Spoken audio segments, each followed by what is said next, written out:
Assalamualaikum warahmatullahi wabarakatuh.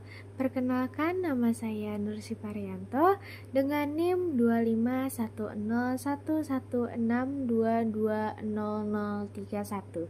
Di sini saya ingin menjelaskan mengenai materi fonemik yang berada di peta konsep ini, yaitu satu, fonem dan distribusinya. Fonem adalah satuan bunyi terkecil dalam bahasa yang membedakan makna. Artinya, jika suatu bunyi digantikan dengan bunyi yang lain, maka akan terjadinya perubahan makna.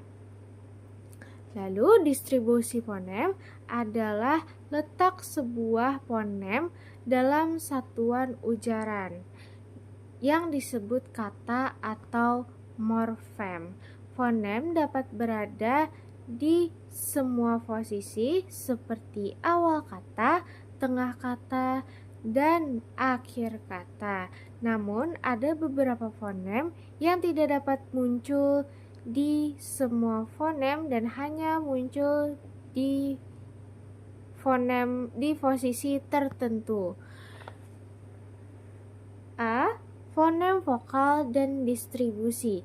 Fonem vokal ini memiliki distribusi yang bebas. Keenam fonem vokal berada di semua posisi karena berfungsi sebagai puncak kenyaringan silabel.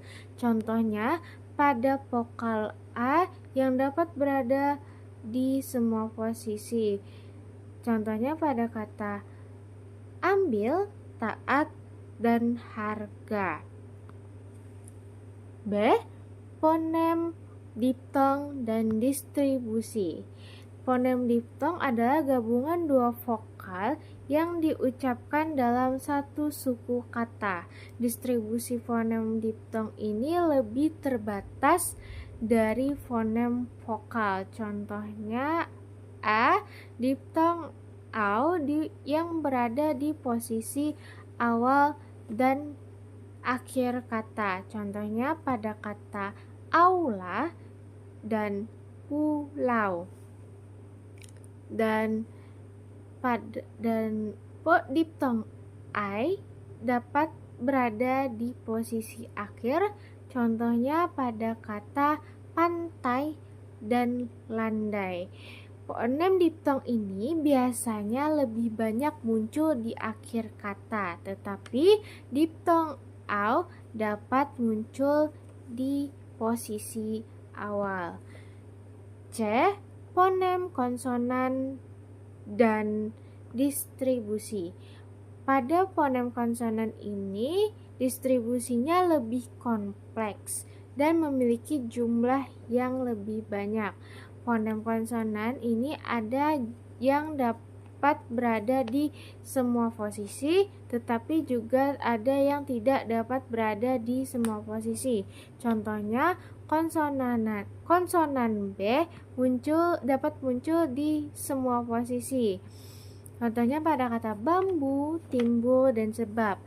Lalu konsonan W muncul di posisi awal dan tengah.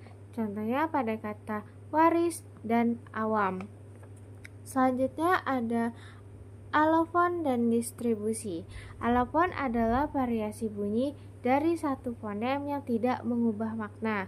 Contohnya pada fonem keh yang bisa diucapkan sebagai ke pada kata kata dan sebagai global stop pada kata bapak. Perbedaan ini tidak mengubah makna. Distribusi alofon tergantung pada posisi dan lingkungan bunyi. Umumnya, bunyi yang berada di awal dan tengah dapat terucap dengan jelas, tetapi di akhir kata bisa berubah menjadi bunyi global stop atau tak dilepaskan. Lalu gugus fonem dan deret fonem. Gugus fonem adalah gabungan dua atau lebih bunyi yang berbeda yang terletak dalam posisi yang sedang berdekatan dalam sebuah kata yang biasanya diucapkan dari satu suku kata.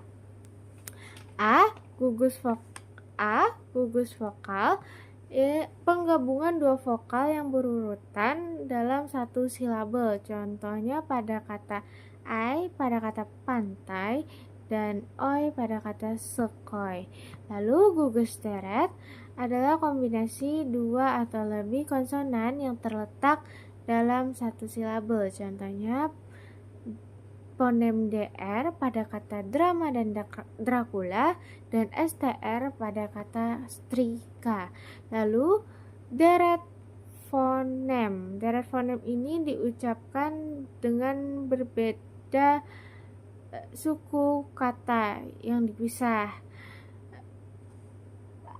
Contohnya terbagi menjadi dua, deret vokal. Deret vokal contohnya seperti pada kata AA, pada kata saat dan taat. Lalu B, deret konsonan. Contohnya pada fonem BD pada kata sabda dan BL pada kata kiblat. Terakhir ada perubahan bunyi. Dalam kajian fonologi, bunyi bahasa dapat berubah karena pengaruh lingkungan, seperti bunyi di sekitarnya atau posisi dalam kata. Perubahan ini bersifat fonetis, yaitu tidak mengubah makna, atau fonemis, yaitu dapat mengubah makna. Di sini ada beberapa jenis perubahan bunyi yang diketahui. 1. Asimilasi dan disimilasi. Asimilasi adalah perubahan bunyi yang menjadi mirip dengan bunyi di sekitarnya. Contohnya pada kata Sabtu sering diucapkan menjadi Sabtu karena bunyi B menyesuaikan dengan bunyi T di dekatnya. Sedangkan disimilasi adalah kebalikan dari asimilasi, yaitu perubahan bunyi yang sama menjadi berbeda. Hal ini dilakukan agar pengucapan menjadi lebih mudah dan tidak terdengar berulang. Lalu 2. Netralisasi dan arkiponem. Netralisasi terjadi karena perbedaan dua bunyi menjadi tidak terlihat pada posisi tertentu, biasanya di akhir kata. Dalam kondisi ini muncul yang disebut arkiponem, yaitu bunyi netral yang biasa mewakili dua fonem yang berbeda. 3. Kontraksi. Kontraksi adalah pemendekan bentuk dalam percakapan. Misalnya, tidak tahu menjadi tak tahu. Hal ini terjadi dalam situasi santai atau tidak formal. Terakhir ada metasis dan epithesis. Etasis adalah perubahan urutan bunyi dalam kata tanpa mengubah makna, seperti jalur yang menjadi lajur. Lalu sedangkan epithesis adalah penambahan bunyi di dalam kata, biasanya untuk mempermudah pengucapan, seperti kapak menjadi kampak. Sekian dari saya ucapkan terima kasih. Mohon maaf jika ada kesalahan. Wassalamualaikum warahmatullahi wabarakatuh.